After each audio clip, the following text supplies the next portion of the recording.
My friends, take a moment. You are in a warm kitchen. A small cup of tea sits near your hands, outside. The sky is gray and rain taps the window.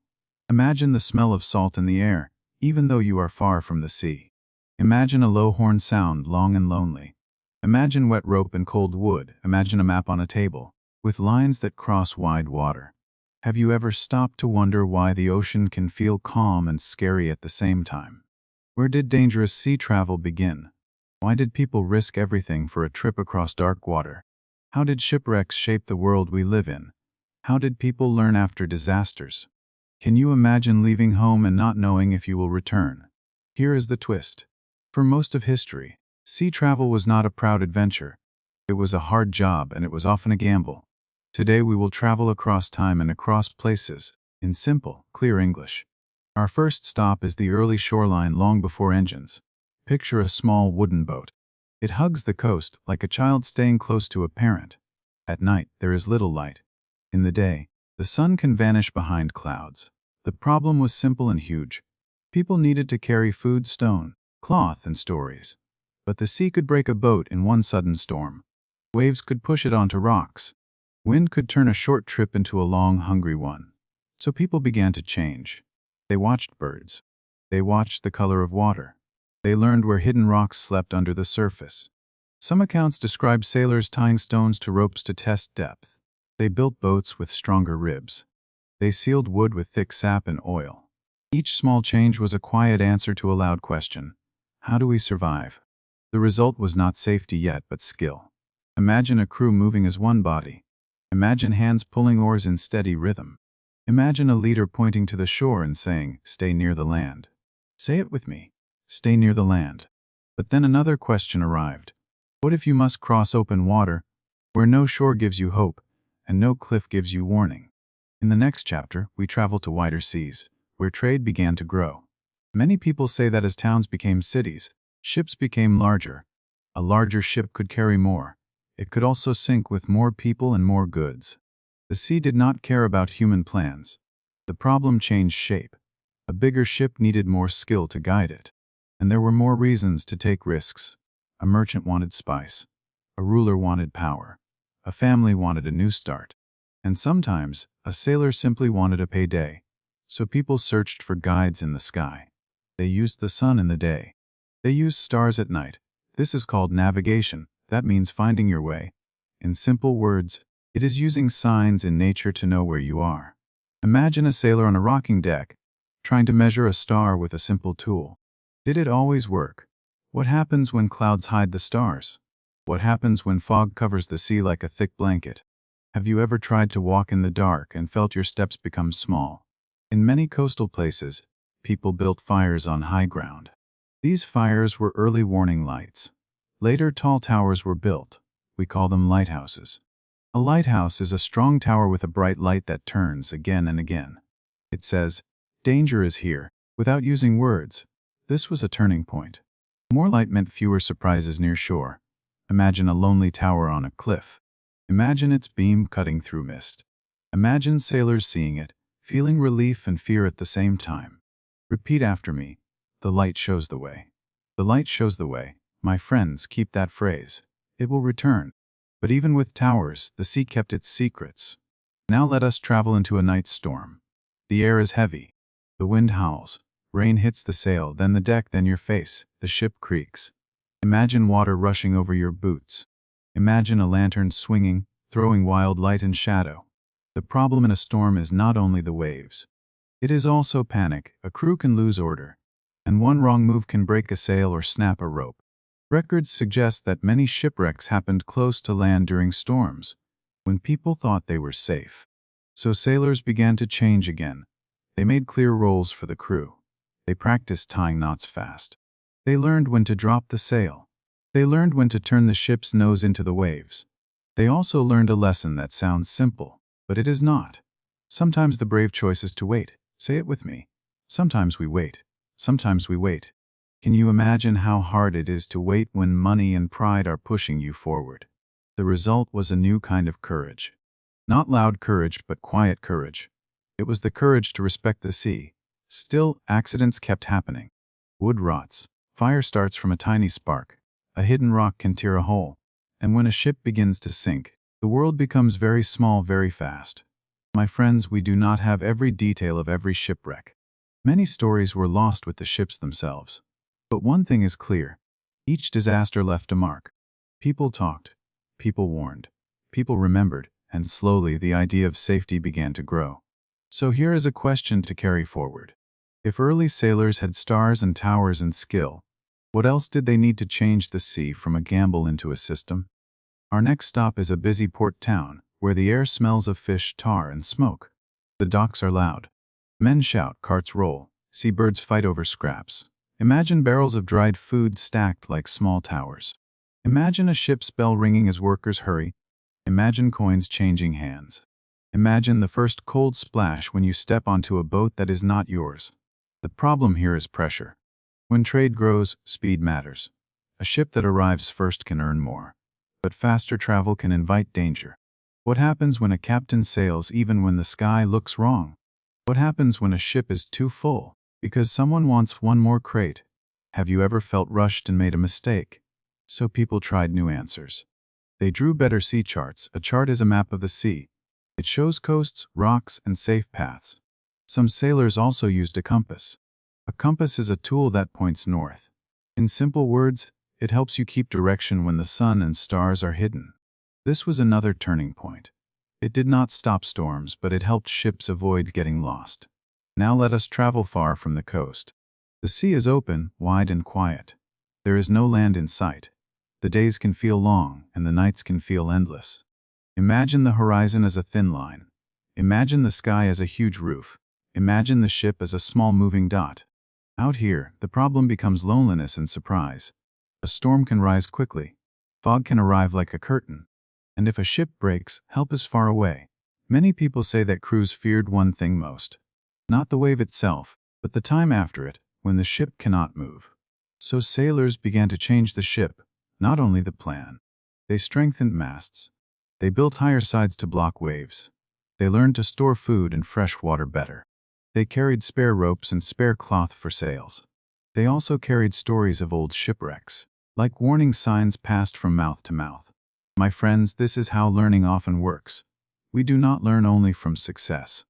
We learn from loss, and each hard lesson pushed the world toward change. But there was another problem, and it was inside people, not inside the sea. When a ship was in trouble, who was responsible? Who would pay for broken goods? Who would care for families after a ship did not return? These questions could break trust in trade. So new ideas grew on land. Some ports created rules. Some merchants shared risk. This is called insurance. That means many people pay a little, so one family does not lose everything. In simple words, it is a safety net made of money. It could not save a ship, but it could save a home. Repeat after me. We share the risk. We share the risk. Do you feel how calm that sounds? And yet it came from fear.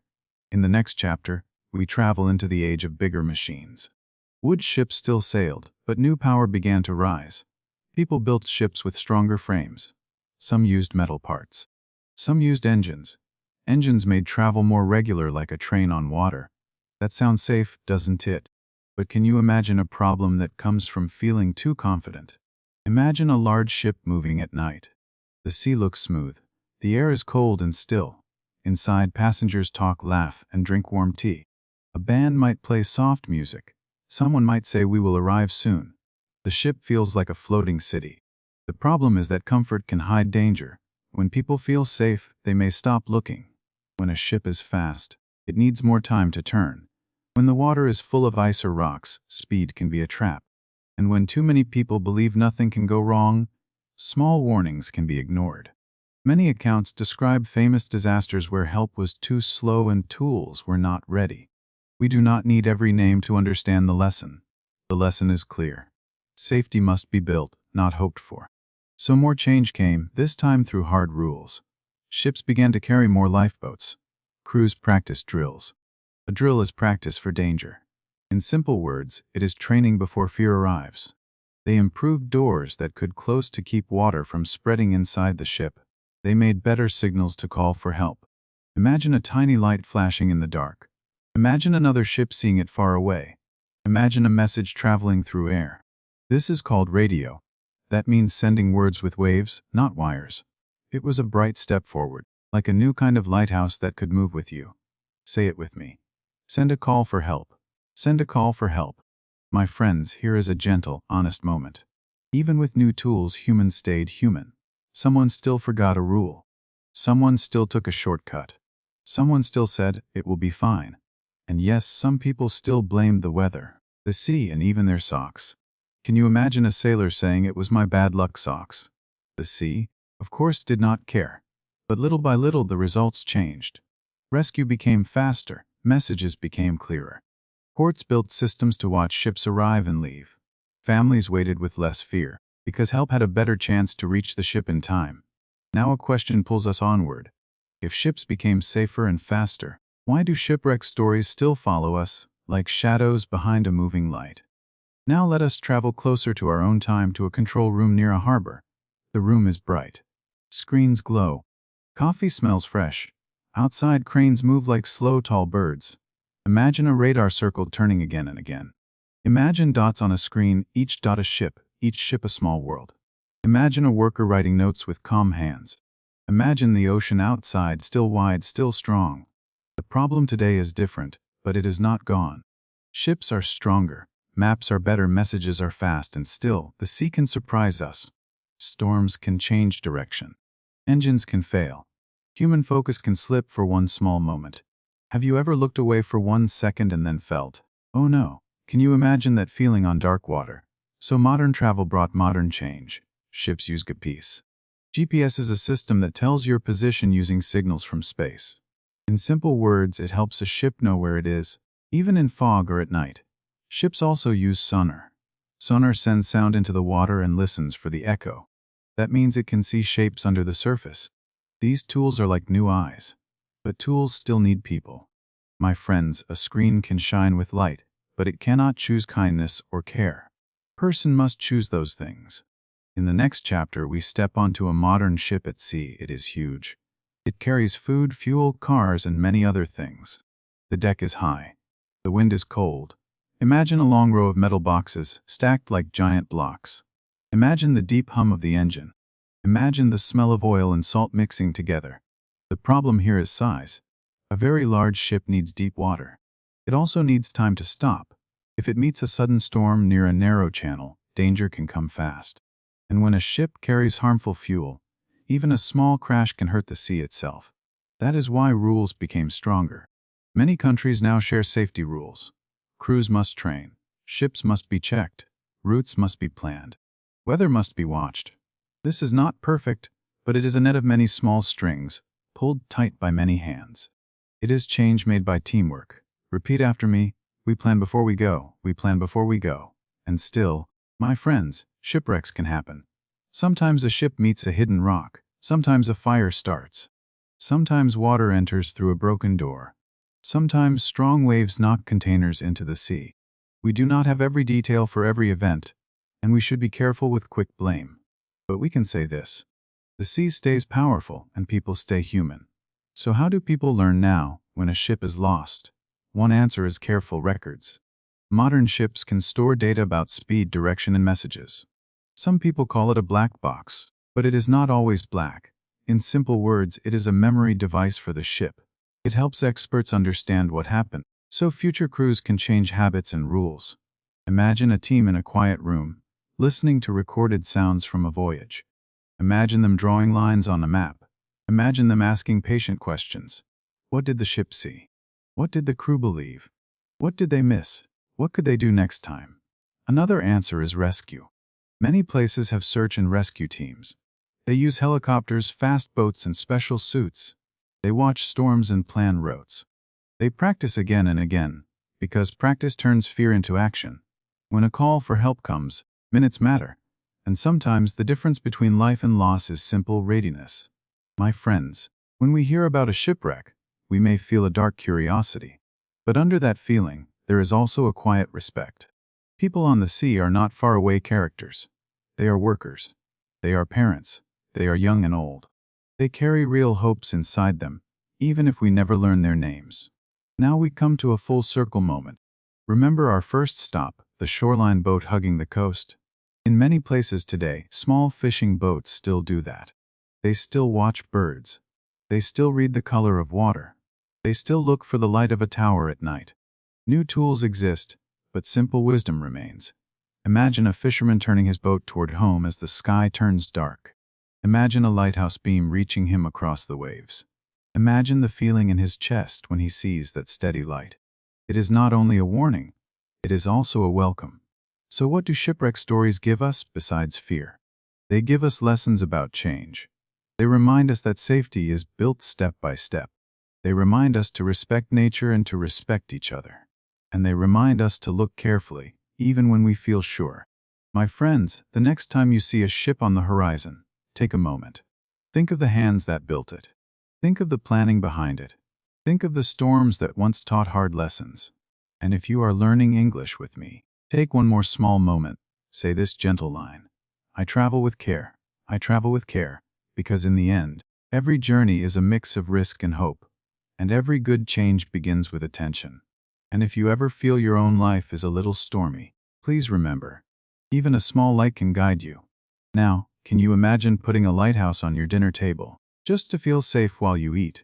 Maybe not. But you can carry the idea with you, like a warm lamp in your heart.